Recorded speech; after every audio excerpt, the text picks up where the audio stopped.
Olá, eu sou o Dr. Márcio Cardoso, sou cirurgião oncológico daqui do Instituto de Oncologia de Juí e estamos aqui para mais um Simple Talk, uma conversa simples sobre saúde. Esse é um programa do Instituto de Oncologia de Juí, Oncosite Pesquisas Clínicas, Oncocell Genômica e hoje nós vamos falar sobre o câncer de cabeça e pescoço.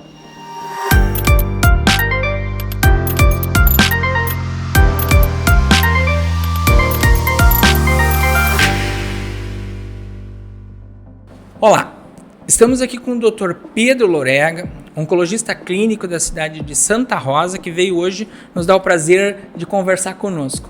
Por favor, Pedro, seja muito bem-vindo e eu gostaria que tu te apresentasse para nós e disse a tua formação. Tudo bem, obrigado pelo convite, Dr. Márcio, toda a equipe. É um prazer estar aqui com vocês. Eu sou o Pedro Lorega, sou médico oncologista em Santa Rosa. Fiz minha formação em medicina na Universidade de Passo Fundo em 2007 e posteriormente fiz a minha residência de medicina interna e oncologia clínica também em Passo Fundo. E desde 2014, então, eu atuo lá em Santa Rosa no nosso serviço de oncologia daquela cidade. Legal. Hoje nós estamos conversando mais, a ideia é sobre cabeça e pescoço, tá? Então, assim, como que os pacientes que chegam para ti no consultório, né? Que eu tinha conversado com o Dr. Manduca, geralmente não é um paciente que vem direto para a gente, né? Sempre vem referenciado para a gente, né? Mas quando esse paciente chega para ti, que já está com diagnóstico, quais as tuas orientações para dia a dia do paciente, principalmente os pacientes com cabeça e pescoço? O que acha que vai ter o benefício para esse paciente no dia a dia dele depois? Exato, esses pacientes eles cumprem uma jornada até chegar no oncologista, né? Dificilmente um paciente decide ter como primeira opção procurar o oncologista clínico para uma queixa. Ao chegar no nosso consultório com um diagnóstico de câncer, eu acho que o nosso primeiro papel é acolher esse paciente, ajudá-lo a entender a doença, apresentar as opções de tratamento. Mas nos tumores de cabeça e pescoço, os pacientes acometidos por essa doença, a gente já tem o conhecimento de que a abordagem multiprofissional e multidisciplinar é fundamental para eles, especialmente o aspecto nutricional. Os cuidados de saúde respiratória desses pacientes são importantes. Então essas duas parcelas de contribuição de outras profissões a gente precisa estimulá-los. E além disso, a gente tem por rotina, eu e o Fernando lá, como trabalhamos juntos, né, discutirmos todos os casos dos pacientes que chegam com diagnóstico. Seja uma primeira consulta comigo ou com o Fernando, a gente compartilha dados para que a gente possa junto estabelecer um plano de tratamento para o paciente, porque também sequenciar bem aquilo que a gente tem de ferramenta contra o câncer é um desfecho positivo para essa pessoa. E os pacientes acolhem essa ideia muito bem, eles entendem, eles participam porque sabem que isso é em benefício deles, né? Então são essas as medidas principais que a gente tem lá. E como eu tinha falado quando eu conversei com o Manduca, essa proximidade que a gente tem enquanto equipe faz uma diferença, né? Eu trabalho junto com o Dr. Pedro lá em Santa Rosa também, então alguns casos a gente compartilha, normalmente não em cirurgias de cabeça e pescoço, em pacientes com tumores de cabeça e pescoço, mas essa proximidade faz com que a agilidade para o tratamento e a discussão e desenho de tratamento para os pacientes seja muito mais fácil de ser feitos, né? Perfeito, isso é fundamental, né? Em toda a oncologia clínica essa é uma máxima, né? Como o senhor diz, uma cabeça pensa menos do que duas e assim sucessivamente, para que cada um possa contribuir com o melhor do seu conhecimento para esse paciente. Essa troca entre a equipe, ela possibilita que o paciente ganhe tempo também. Nós vivemos ainda uma realidade que os atrasos são constantes, então quando a gente pega como médico essa responsabilidade de assumir esse paciente e conversar com os outros colegas, a gente está otimizando o tempo dele e está melhorando o desfecho dele também. E com relação a hábitos de vida desses pacientes, né? A gente tem uma incidência de tumores de cabeça e pescoço em pacientes tabagistas, etilistas, né? Tu consegue fazer esse puxão de orelha, essa abordagem com os pacientes no consultório? É bastante complicado, né? Porque são pacientes que desenvolveram esse hábito ao longo da vida e que aí entra um outro choque, né? Poxa vida, doutor, mas agora eu já estou com câncer, vai valer a pena eu parar de fumar? Eu fumo há 30 anos, há 35, 40 anos. E aí a gente se vale da literatura e mostra para eles que vale a pena parar de fumar, porque não é só o câncer o problema, né? Existem outras doenças vindas desses hábitos e que a gente vai estar preservando saúde. Claro que tem que dosar, tem que ir com calma nessa conversa, porque ele já recebeu um diagnóstico duro e você ainda vai adentrar nos hábitos dele. Então é uma construção, é o relacionamento do médico com o paciente ao longo do tempo, mas a gente tenta estimulá-los, a família é sempre parceira de cobrar no bom sentido isso.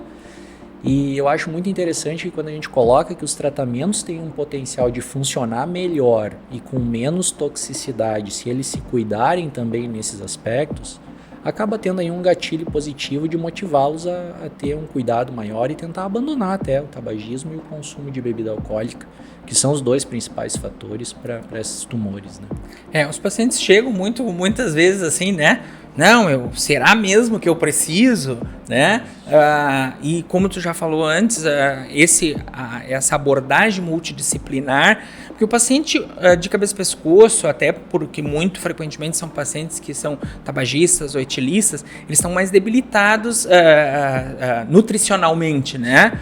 Então, a gente ter esse encaminhamento para nutricionista, para eles é um divisor de águas, né? Na verdade, em termos do tratamento, né? Com certeza, eles terem acesso ao serviço de nutrição, assim, já na chegada, é muito importante. Eles vão ir melhor, eles vão conseguir fazer o tratamento com mais tranquilidade, porque são tratamentos tóxicos ainda, melhorou bastante, é verdade, mas ainda tem suas toxicidades, especialmente a radioterapia, quando a gente precisa.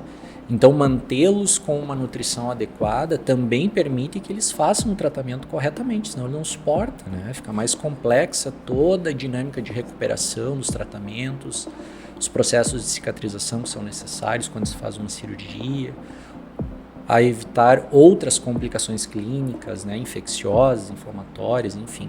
Cuidar da saúde deles como um todo, né? Com certeza. E nesse momento, assim, também uma pergunta pertinente de o paciente, geralmente o paciente de cabeça e pescoço, não sendo um tumor muito avançado, ele muitas vezes chega no pós-operatório para ti, né? Qual é o período, quanto tempo mais ou menos tu acha adequado para começar um tratamento depois?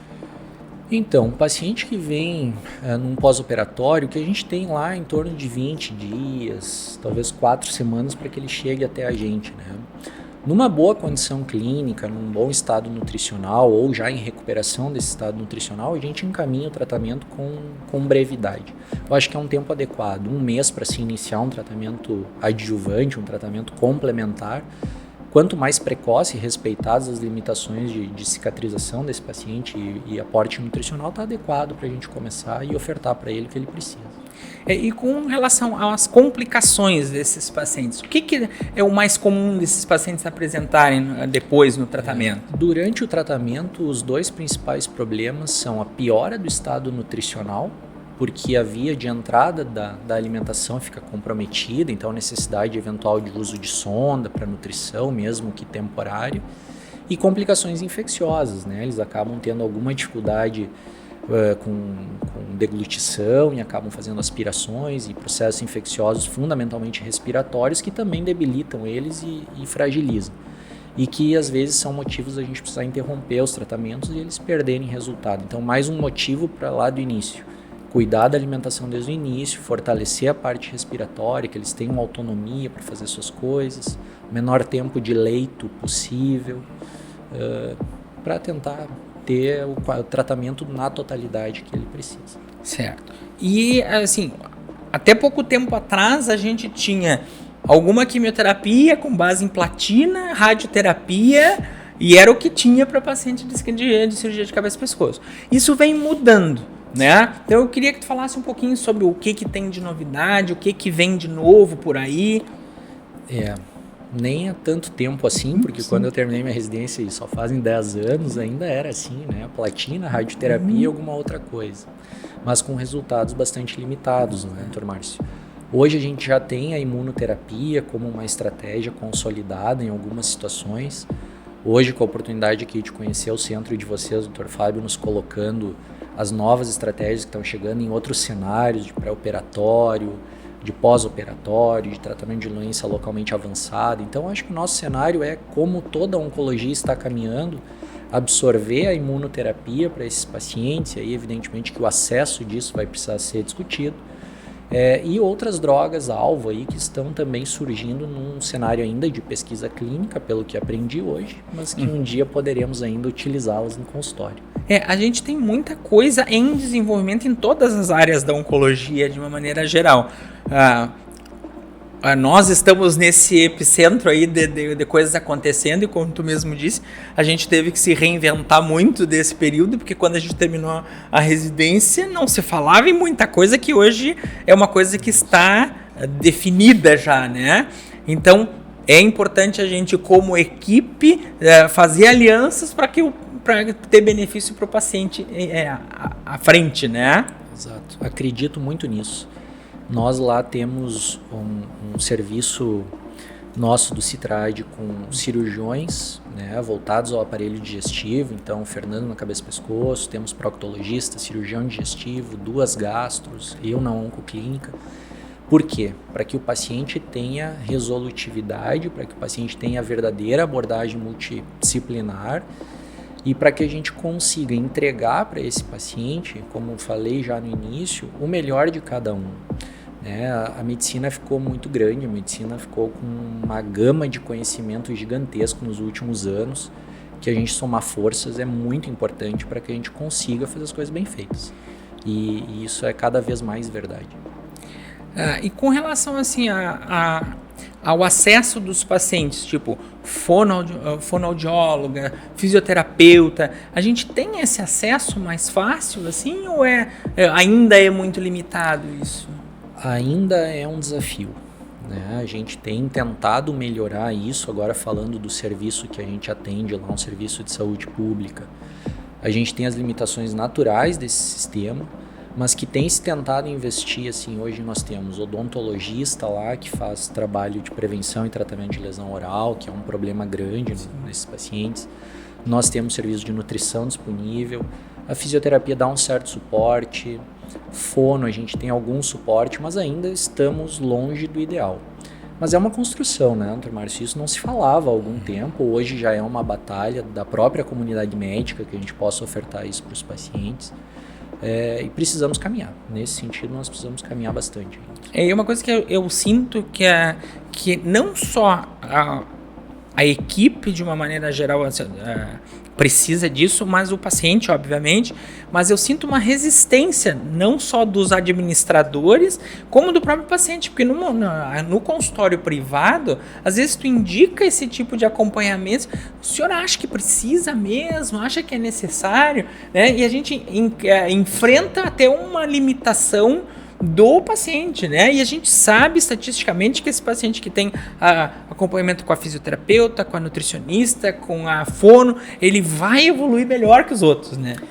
Isso é uma outra questão do acesso, é a própria resistência do paciente, né? Ainda a gente vê numa determinada faixa etária da população que parece que o médico precisa fazer tudo, resolver tudo, e eles ainda acham que a gente é o dono da razão. E, na verdade, não é mais assim. Eu preciso o suporte do fono, eu preciso o suporte do nutricionista, a gente precisa um fisioterapeuta atuante para fortalecimento respiratório.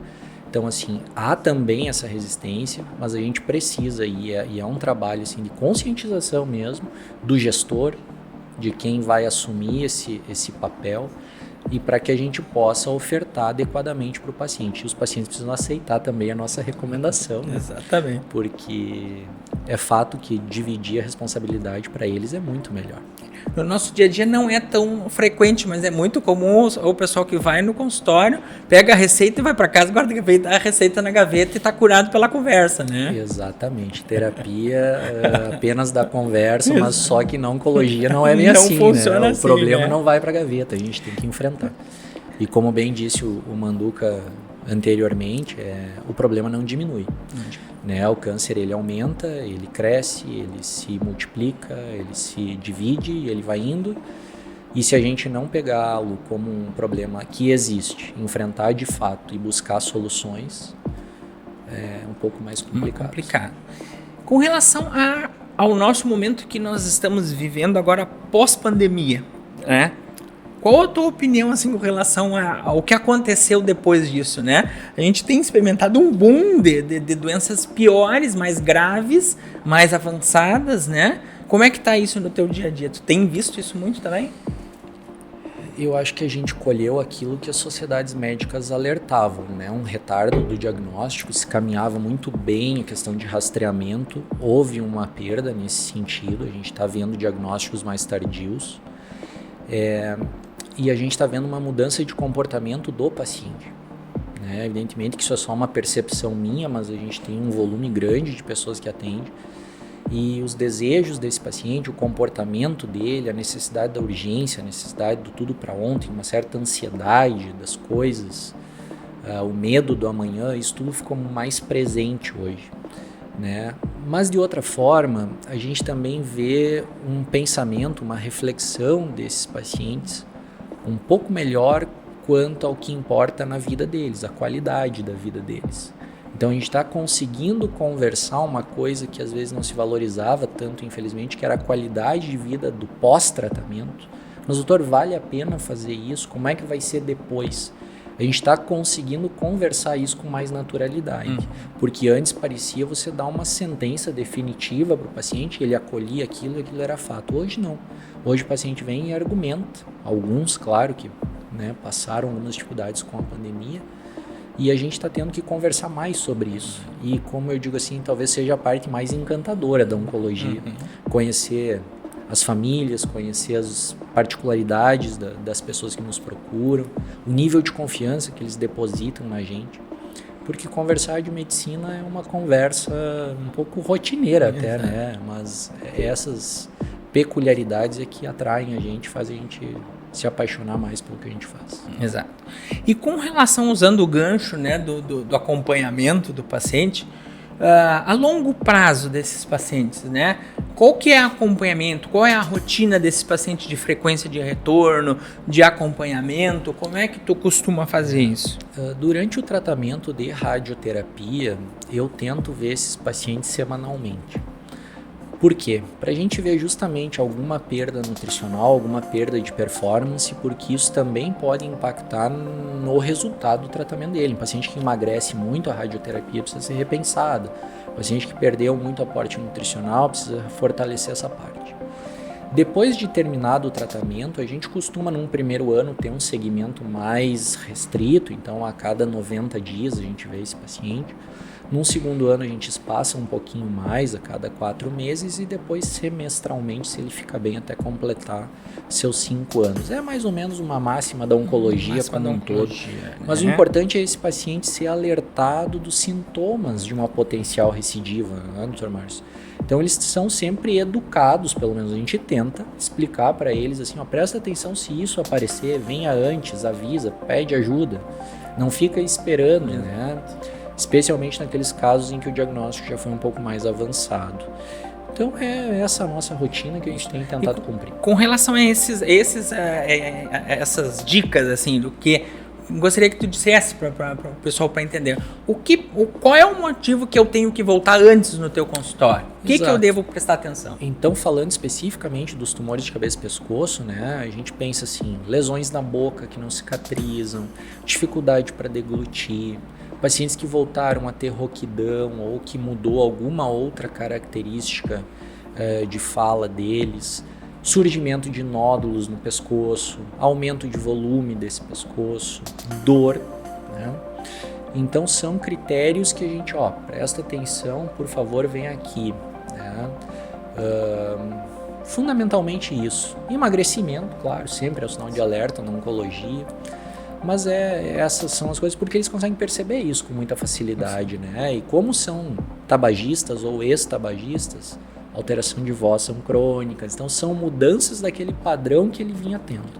É isso que a gente tenta orientá-los e funciona bem, porque o paciente começa a ficar mais cuidadoso de certa forma, a família sempre presente é muito importante porque detecta isso. Então, esse o caminho. Eu tenho alguns pacientes que dizem, inclusive, que às vezes, que eles se sentem mais seguros nesse período de follow-up, porque eles sabem o que tem que se preocupar e sabem que estão fazendo exames de rotina do que eles estavam seguros do que antes, né? Então, depois daquela tempestade do diagnóstico, eles acabam muitas vezes se sentindo mais seguros, né? Perfeito. É o conhecimento, né? Por isso que as campanhas de conscientização são tão importantes, porque às vezes são sintomas, às vezes não, na maioria das vezes são sintomas que se misturam com outras patologias. E aí a gente diz assim, poxa, mas nem tudo é câncer. Não. Na minoria das vezes vai ser câncer, mas você tem que estar atento, senão você vai deixando passar e vai deixando passar. E quando realmente aparece todo o quadro clínico, aí fica fácil, né? Bom, então foi um privilégio conversar contigo, Pedro. Que bom que vocês puderam se dispor a vir aqui nos visitar, firmar cada vez mais essa nossa parceria, que nós estamos tentando, cada um puxando um pouquinho do lado para aproximar aí Juiz de Santa Rosa, né? Mas foi muito bom te ter aqui conosco aqui hoje. Prazer enorme, Márcio. A gente que agradece a oportunidade de estar aqui. Era um projeto nosso de bastante tempo e agora as nossas agendas conseguiram caminhar juntas. Essa relação certamente se estreita ainda mais a partir de hoje pela admiração que a gente tem de vocês, né? Profissionais já renomados e a gente começando a nossa carreira. Então, obrigado pela oportunidade, a gente fica à disposição. Espero ter sido útil aqui nessa conversa. Um prazer sempre falar contigo. Muito educativo. Conversamos aqui hoje com o Dr. Pedro Lorega, oncologista clínico de Santa Rosa, e encerramos aqui o nosso podcast de hoje.